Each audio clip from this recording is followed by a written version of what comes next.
Hello, good friends. Today's book is called A Mother for Choco.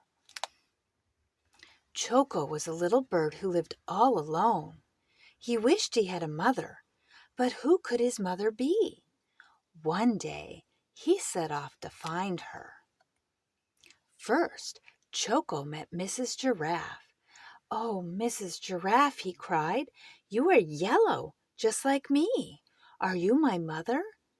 "I'm sorry," sighed Mrs. Giraffe, "but I don't have wings like you." Next, Choco met Mrs. Penguin. "Oh, Mrs. Penguin," he cried, "you have wings just like me. Are you my mother?" "I'm sorry," sighed Mrs. Penguin, "but I don't have big round cheeks like you." Then Choco met Mrs. Walrus.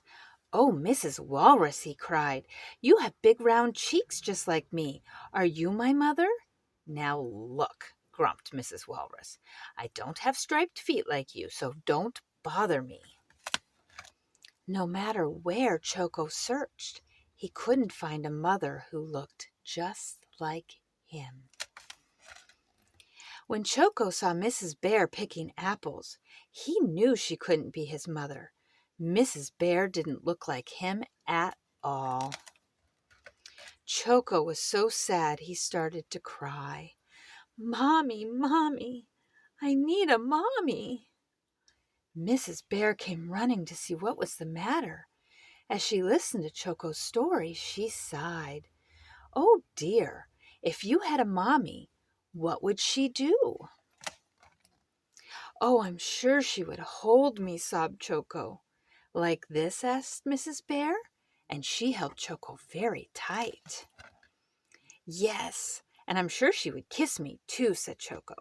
"Like this?" said Mrs. Bear, and she lifted Choco and gave him a big kiss. "Yes, and I'm sure she would sing and dance with me to cheer me up," said Choco. "Like this?" asked Mrs. Bear, and they sang and danced together. When they stopped to rest, Mrs. Bear turned to Choco and said, "Choco, maybe I could be your mother." "You?" Choco cried.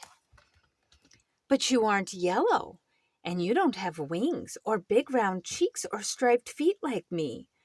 "My goodness," said Mrs. Bear, "that would make me look very funny."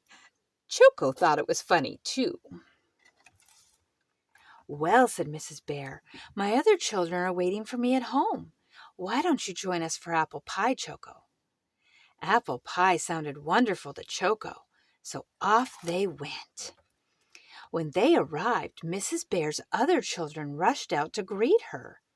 "Choco," said Mrs. Bear, "meet Hippy, Allie, and Piggy. I am their mother, too." The sweet smell of apple pie and the sound of laughter soon filled Mrs. Bear's home.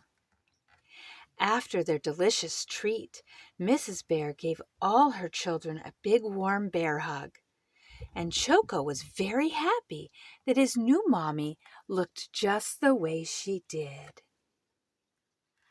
One of the reasons I love this story is I have some friends who didn't have mommies. I had a friend when I was growing up whose mommy passed away, and that was very hard on her, and she found another mommy to help her. And I know some friends who had to grow up outside of homes because they didn't have families, and they were able to find people to live with them who took care of them. Sometimes people don't have mommies, that happens, but hopefully we can all take care of each other so people who don't have mommies can be taken care of by us and by their friends. I hope to see you as soon again, friends. Take care.